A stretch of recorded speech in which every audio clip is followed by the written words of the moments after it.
This message comes from NPR sponsor Discover. If you use debit over credit, get Discover Cashback Debit, a checking account that rewards with cash back on everyday purchases. See terms at discover.com/cashbackdebit. Discover Bank, member FDIC. Hello, hello.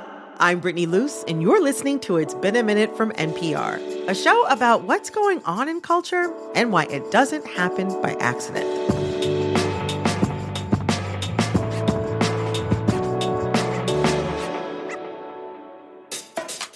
I am so excited for you all to meet my guest today. She needs no introduction because she's an idol, an American Idol. The winner of American Idol 2004 is Fantasia Barrino. If you don't know her, you had to be sleeping in 2004 when Fantasia Barrino won the third season of American Idol. You see, I've waited all my life for this moment to arrive, and finally. And with a voice like that, it's no wonder she had the phone lines tied up with people voting for her. Since then, she has become a Grammy-winning R&B artist and a celebrated Broadway actress.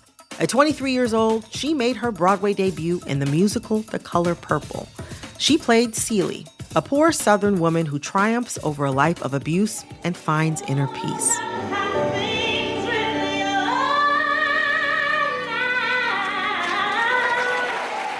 Now, she's reprising her role in the film adaptation of the musical. Fantasia's performance has earned her a Golden Globe nomination, and there have been some loud whispers about an Oscar nod as well. And for good reason. At almost 40, Fantasia has a wizened perspective on life that comes through in each scene and song. But look, I said, look, are you looking? We all looking, honey. Look who's wearing the pants now.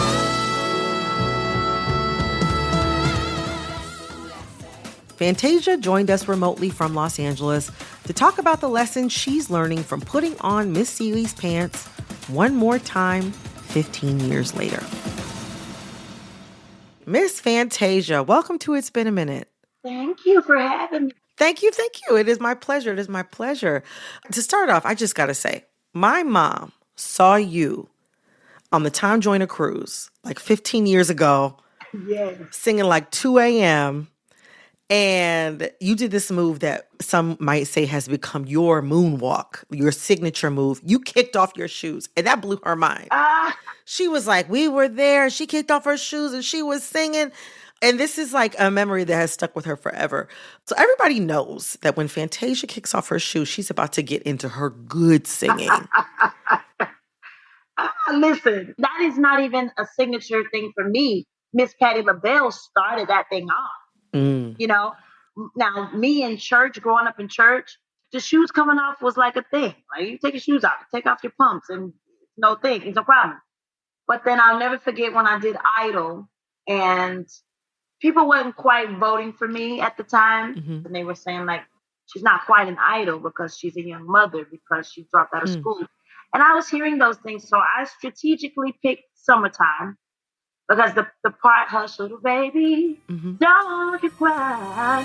So hush, little baby, don't you cry. I took my shoes off and I sat in the middle of the stage.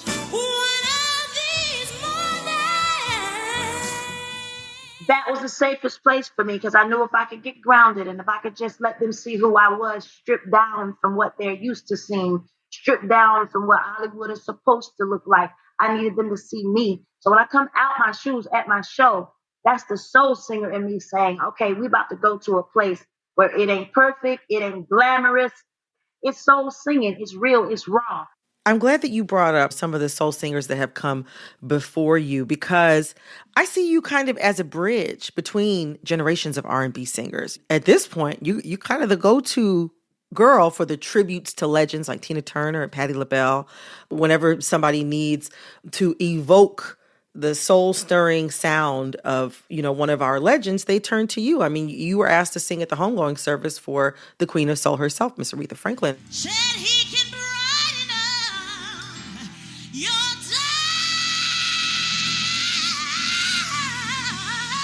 darkest hour. You have a very churchy sound. It's so beautiful in that way. There's so much of that like old school soul approach in your music, but also I feel like I can see your influence in some of the singers of today, like Coco Jones and Summer Walker. Even today there's TikToks of kids in elementary school and all the kids know all the words to When I See You.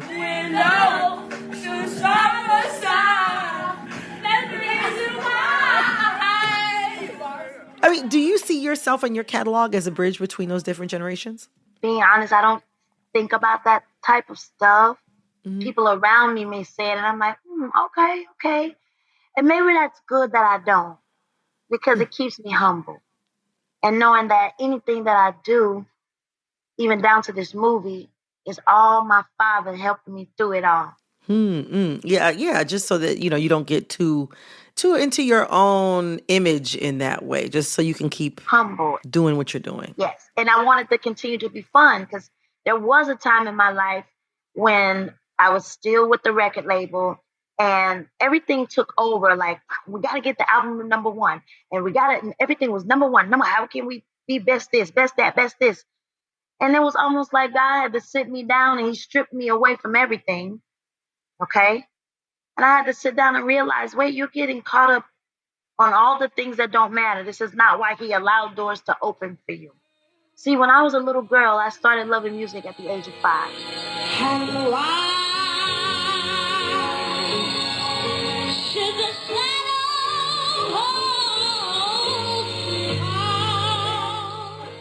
They called me Pearl. That was my name, Pearl. Why? I don't know. But my daddy would say, Pearl, sing a little something. And nobody had to offer me anything.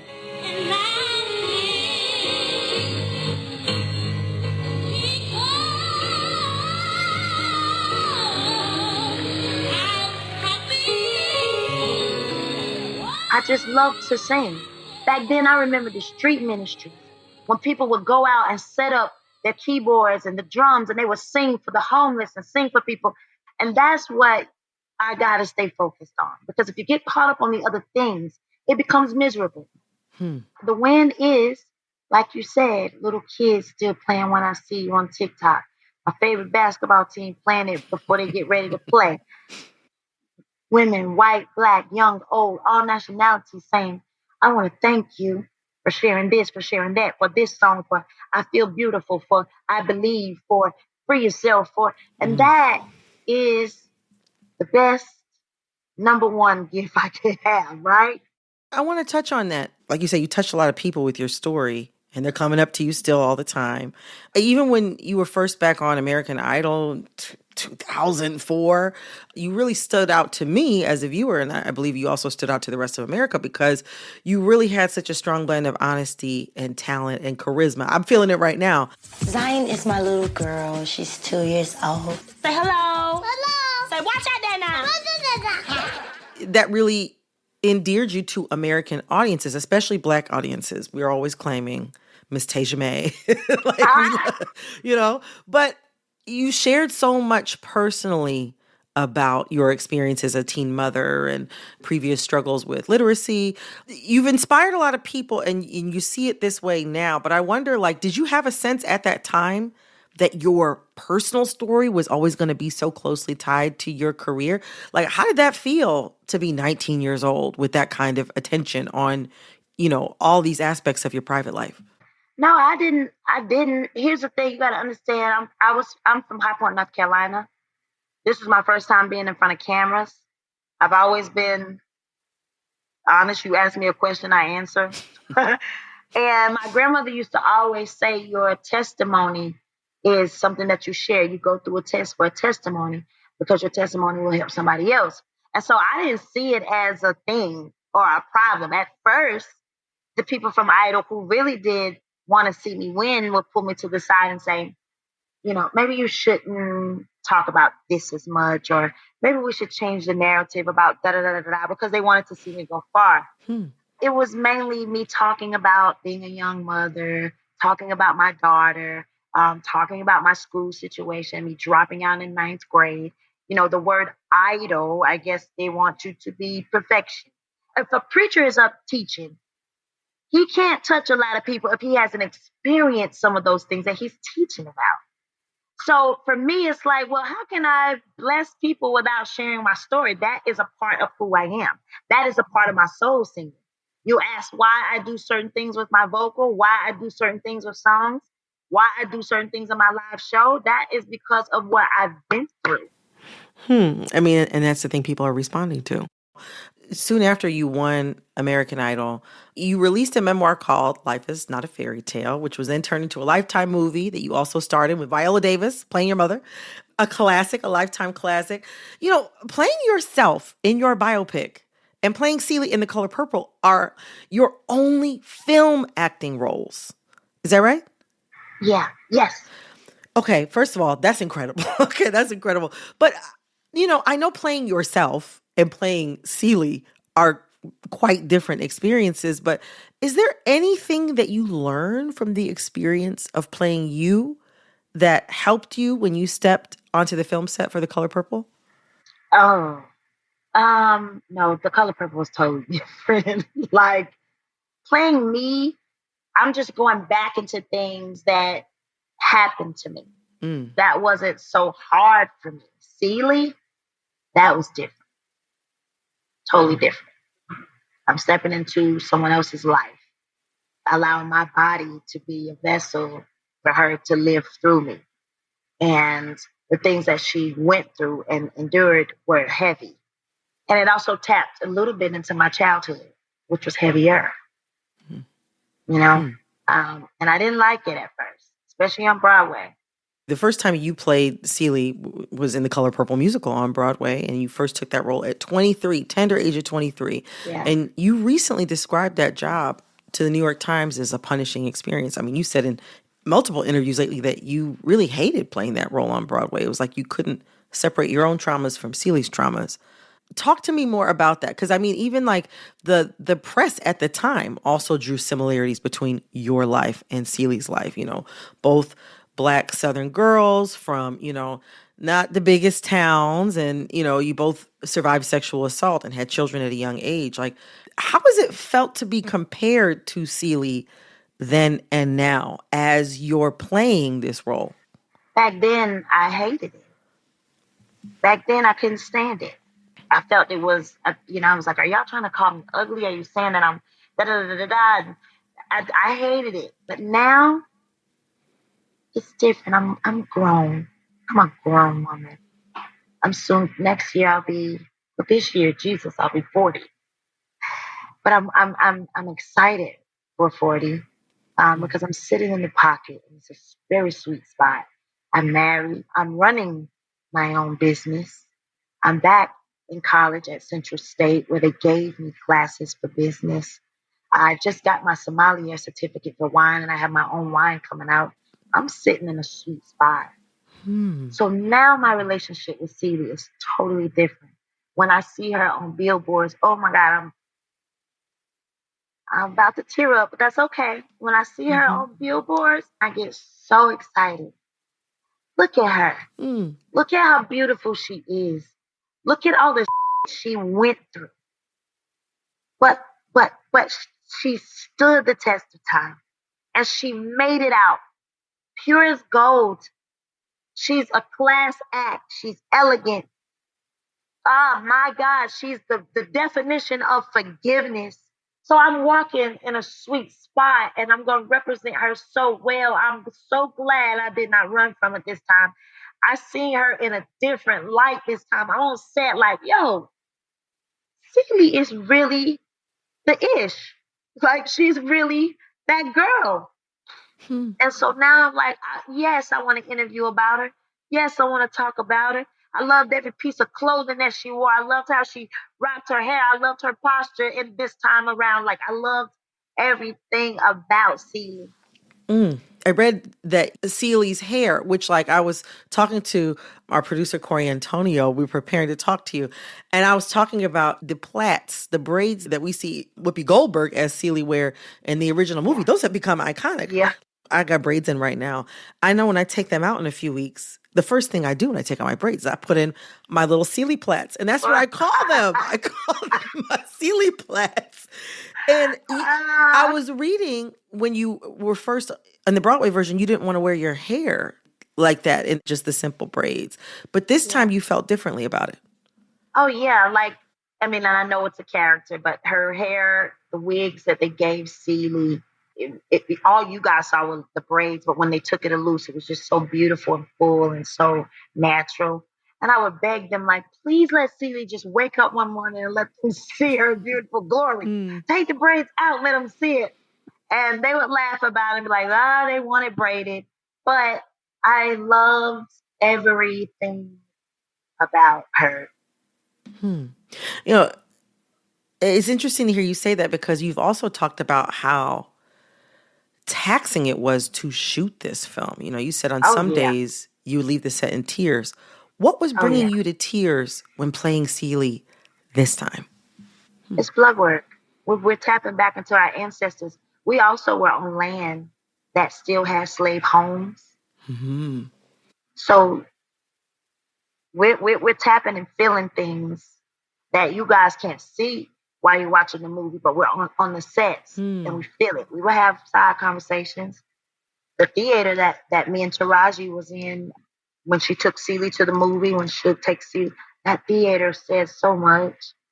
She looked at me and was like, if only these walls could speak. Coming up, the full circle moment that brought Fantasia to tears at the Color Purple premiere. Support for NPR and the following message come from TIAA. Wyclef Jean and TIAA are on a mission to give back. More than half of Black Americans don't have enough savings to retire. So the new single, Paper Right, is on a mission to start closing the gap. With TIAA, streams turn into donations to a nonprofit called First Generation Investors that teaches students how to invest. Stream now and help them stack for a great cause. When the movie closes, it really hits home how many types of love it took to get Celie to a place of self-discovery and healing. Love between sisters, children, friends. But another type of love is the love between Suge and Celie, which in the book is, sexual and romantic, in addition to the friendship that they have. And, some people feel like there was way too much romance in the film. Some people feel like there wasn't enough romance in the film. But I'm curious, how do you think of their love? I look at it like this. It wasn't that Celie was like, I want to be into a woman. It was the fact that a woman was the first person to come through and show her love. I believe if it was a male or female, she would have been smitten over it because she had never experienced it before.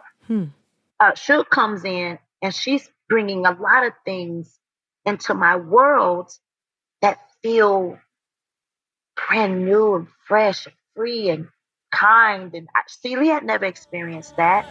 What about tears when I'm happy? What about weeks when I fall?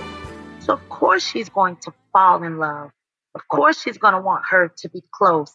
Not because she's a woman, but because she was the first person to come in and show her that. And I think that we're living in a time now where love is all different types of colors. It comes in many forms and many ways. And with Alice Walker's book, this is how it came for Celie.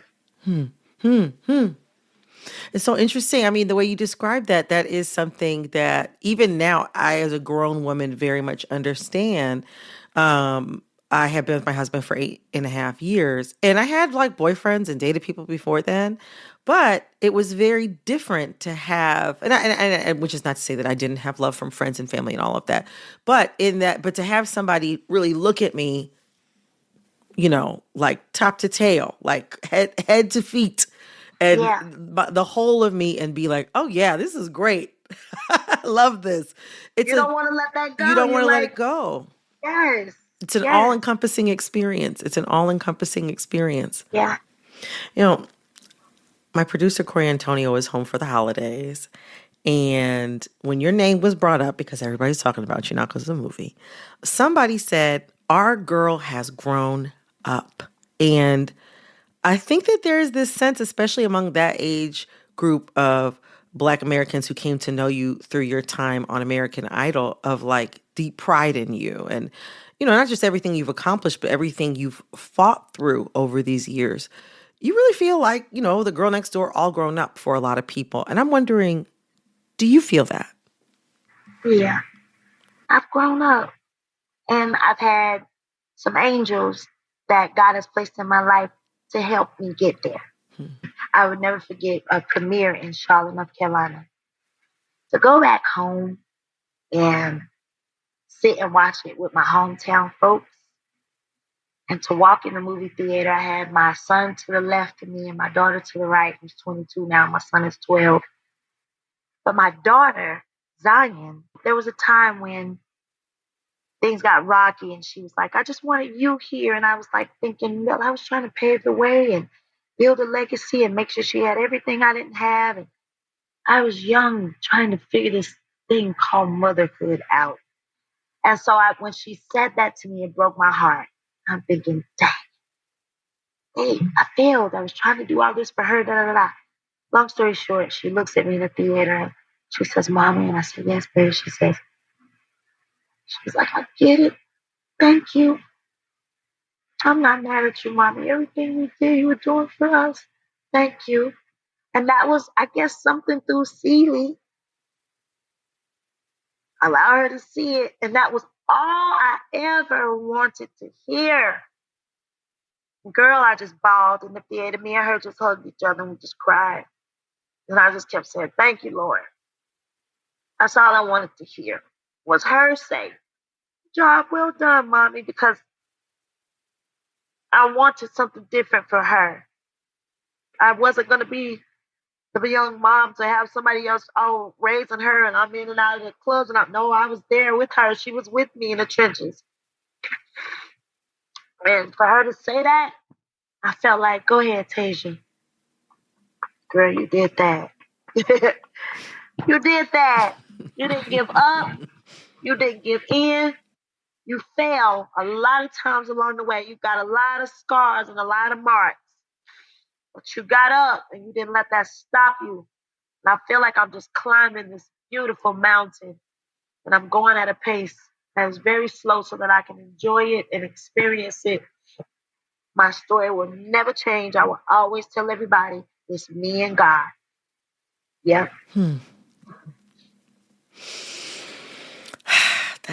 That is a major moment. That is a major milestone moment. Similar to how you get to the end of the film and you see Celie kind of surveying, her life, her friends, her family, her children. You have a similar sound right now, and that's feels very fitting. It feels very fitting. Yeah. Miss Fantasia, I have really enjoyed speaking with you today. It has just been fantastic to talk to you, and I wish you luck. I wish you luck this season. Thank you. I enjoyed talking to you too. I just pray nothing but blessings and prosperity into your life. And I wish nothing but the absolute best for you, your marriage, and everything, every door you're about to walk through in this season. Thank you so much. Oh my gosh, Fantasia prayed on me. I'm never going to fail. Oh, no. I'm never going to fail. Whatever. That was Fantasia Barrino-Taylor, star of The Color Purple. Coming up, a gaze into our crystal ball to look at 2024 in fashion.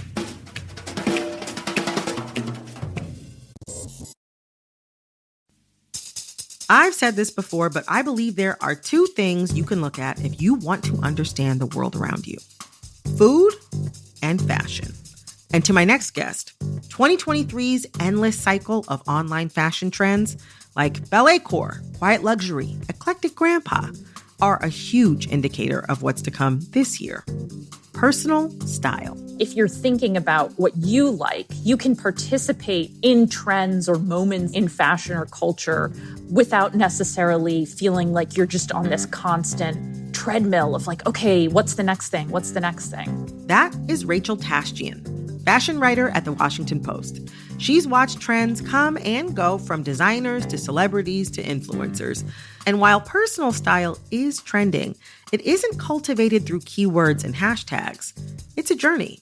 I think what may have happened as a result of that treatment of style and fashion as an activity or a subculture or something that you participate in, it's divorced clothing from real life in a lot of ways. Today on the show, Rachel and I discuss what this year in personal style could mean for our closets, our economy, and our political anxieties. Rachel, welcome to It's Been a Minute. Thank you. I'm so excited to have you here. I'm so excited to be here. I like to hear that. Okay. To look back for a second, 2023 style, in one word, what do you think? Chaos. Chaos. Okay. Why chaos? I think we sort of came to a point of exhaustion with this hyper trend cycle that started during the pandemic. Like everything is a trend. There's a new trend every week. I think when we all had a lot more downtime, when we were all working from home, seemed like a form of entertainment. And now there's like too much content. There are too many trends. So I think people became really exhausted with that whole chasing the highs of these cycles. After last year's chaos, what do you think is in store for us in 2024 when it comes to fashion? Well, we saw this really interesting conversation bubbling up, talking about the development of personal style. It's everywhere. Yes.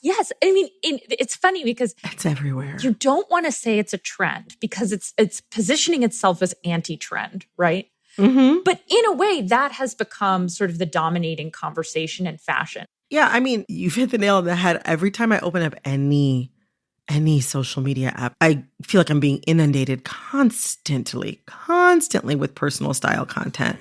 You really got to get to the point where if you go buy something, the thought is never about anybody else but you. Style is just an influence and a nebulous algorithm of likes and dislikes caused by our interactions with past experiences, upbringing, books, movies, art. Creating an iconic and consistent personal style is all about repeating items. So you want things in your closet that you are going to want to wear year after year. But I want to know from you.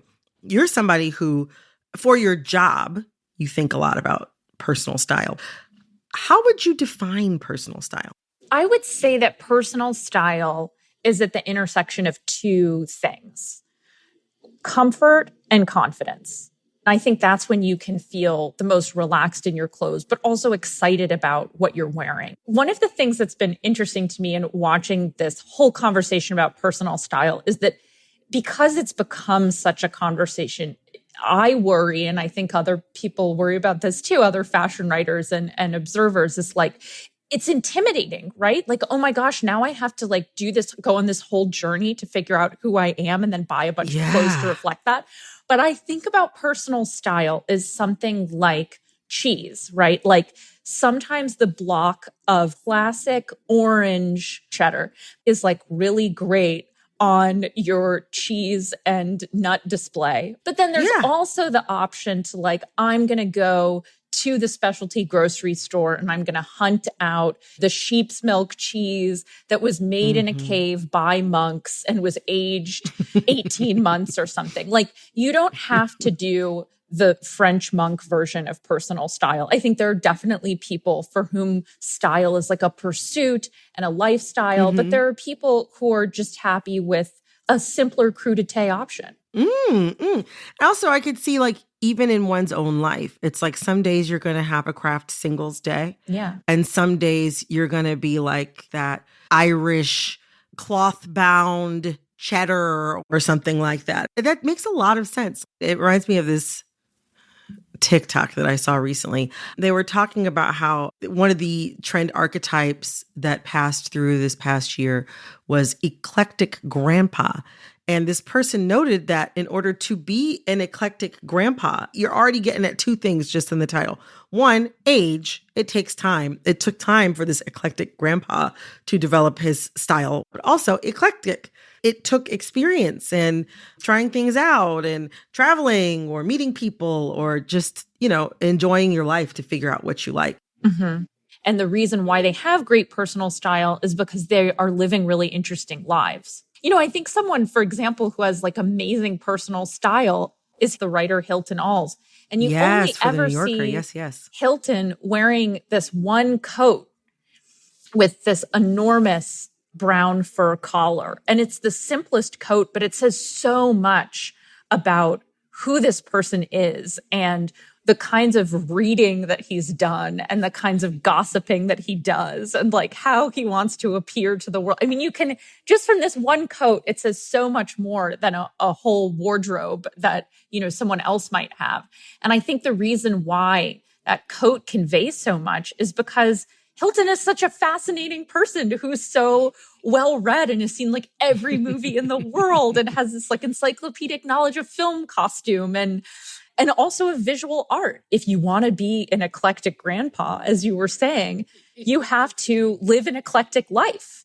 But I wonder, like, beyond the chaos of 2023, are there other reasons people are moving towards personal style in this moment? I think another big piece of this that's important not to discount is the kind of rebellion or the skepticism of fast fashion.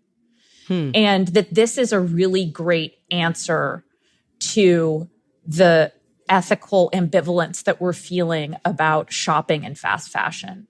I wrote a piece several years ago called "The Most Sustainable Idea in Fashion is Personal Style." And that has had like better legs than anything I've ever written. And I've seen it come up again and again. And this idea that if you really want to shop sustainably, you have to think about what you like, what your tastes are, what looks good on you. Will I still want to wear this in 20 years? Like, is this something of a quality that's going to last? Okay, so as we said at the top of this episode, influencers, and I don't use this word as a pejorative, are really pushing the idea of personal style. And yet, I see some of the same people who are all about personal style do branded content with more like big box retailers. Or I see influencers call what they're doing, quote unquote, personal style. But what they're wearing is actually just very on trend.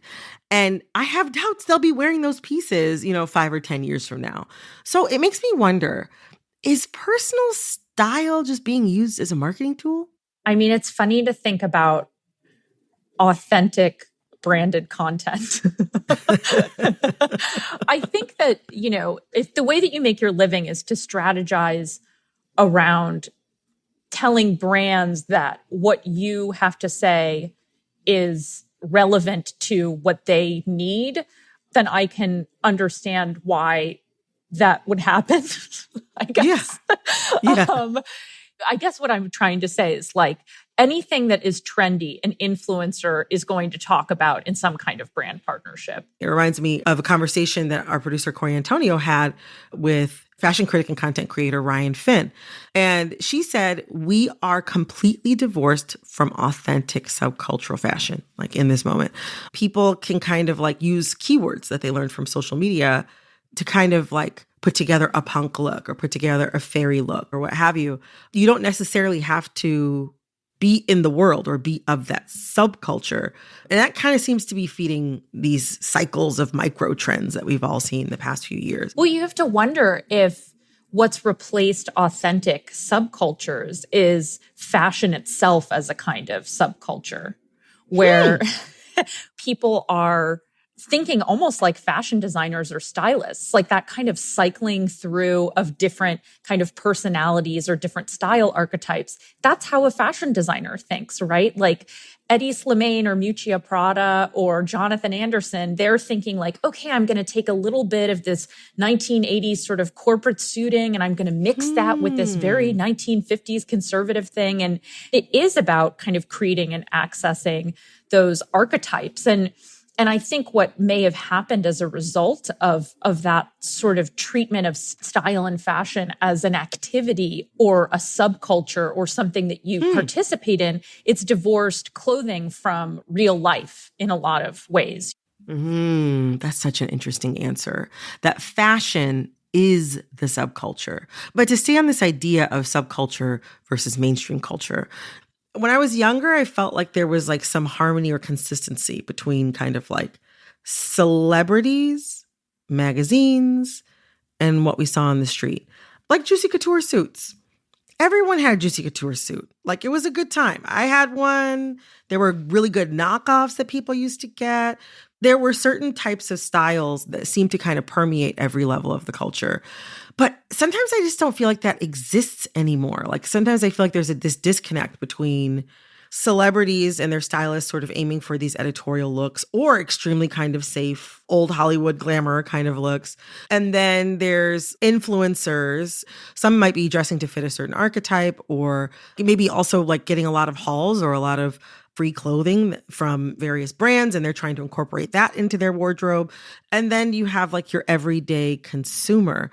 Like, to me, I feel like all of these groups are kind of a little bit out of sync right now. I feel like we're living in a moment of fractured aesthetics. Are you seeing that too? And if we are, where does that road take us? Yes, it was this moment where like there was this clear chain of influence. I think there actually is a chain of influence now, and that it's fractured what used to be. And so what is happening now is that the runway isn't really creating trends anymore.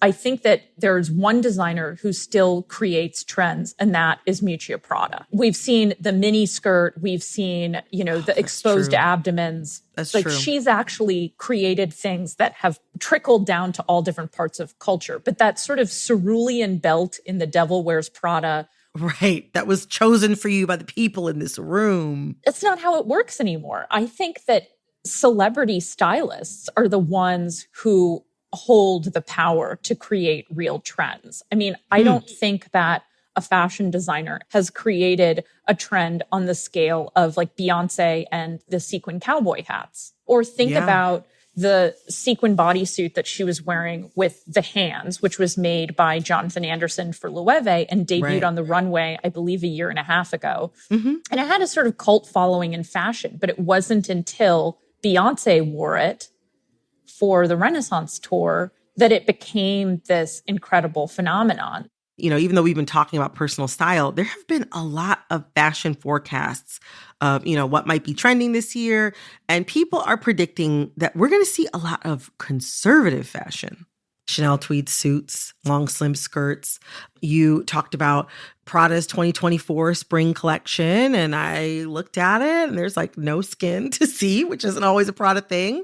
Color of the year, according to Pantone, is peach fuzz, which is basically like the white person crayon color. Which I'll say, actually, I look really good in peach fuzz. But still, it's a very neutral color. It can be a very neutral color. I wonder, what about society do you think is pushing us toward these safe looks? I think it's a desire for a sense of stability. I think whenever people are looking backwards in fashion or in entertainment and popular culture, it's a sense that something then was better that we've lost now. And how do we regain that? But I think there are also these like parallels that people are feeling, and that sense of conservatism mixed with paranoia. I mean, that feels very sort of familiar and accessible at this moment. To that point, I feel like in 2023, we saw a lot of culture-driven fashion, from like Renaissance silver to Barbie pink. But as we've mentioned, people are going to be likely looking for higher quality pieces that might last a little bit longer. But, in 2024, do you see the quest for personal style being a quest that is clothing driven or culture driven? I certainly hope that it's culture driven, because I always feel that my outfits are better when I'm seeing more movies, when I'm reading as much as I want to, when I'm going to a lot of museums and gallery shows, when I'm spending a lot of time with my friends. Like, my outfits are better. It's the way that people talk about drinking water. Like, beauty starts from within. Well, Rachel, thank you so much for joining me. This was so great. Thank you so much for having me. It was such a pleasure. That was fashion writer Rachel Tashjian. You can find her work at The Washington Post.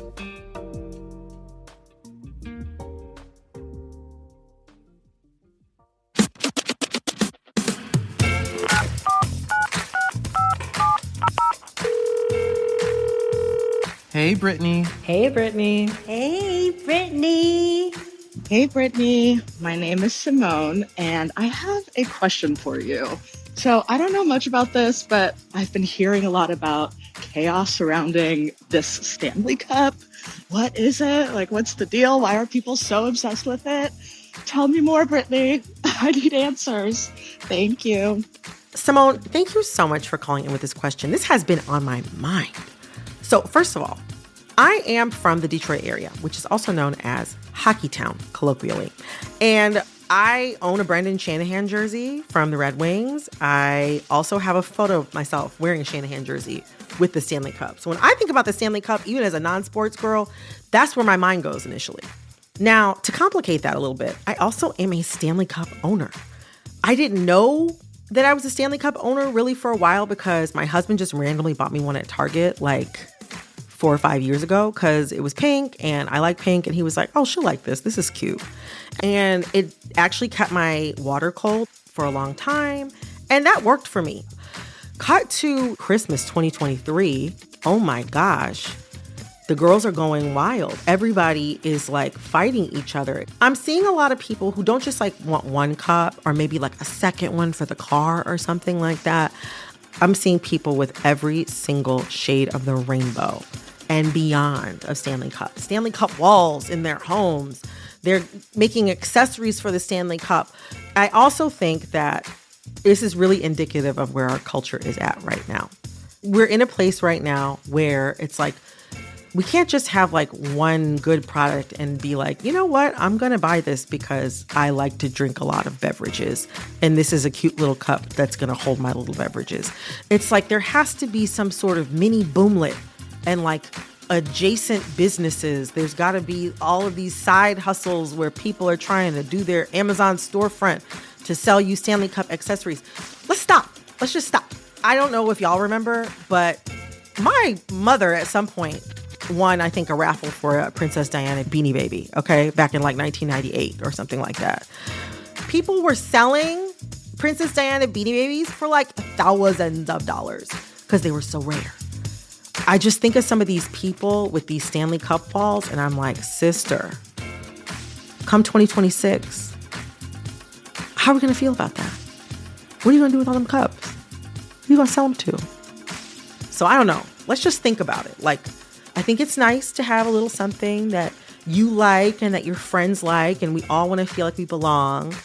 But I don't know. I just feel like now is a good time to remember the Beanie Baby situation of the late 90s and like try not to repeat history. Maybe let's take a chill pill. So that's just my 2 cents. Simone, thank you so much. I appreciate you asking me about this, and I hope that you enjoy some beverages this weekend in whatever cup you choose. If you have a thought or question about pop culture, send us a voice memo at ibam@npr.org. That's IBAM@npr.org. This episode of It's Been a Minute was produced by Barton Girdwood, Alexis Williams, Liam McBain, Corey Antonio Rose. This episode was edited by Jessica Placzek, Bilal Qureshi. Engineering support came from Robert Rodriguez, Maggie Luthar, Ko Takasugi Chernovin. Our executive producer is Verilyn Williams. Our VP of programming is Yolanda Sanguini. All right, that's all for this episode of It's Been a Minute from NPR. I'm Brittany Luce. Talk soon.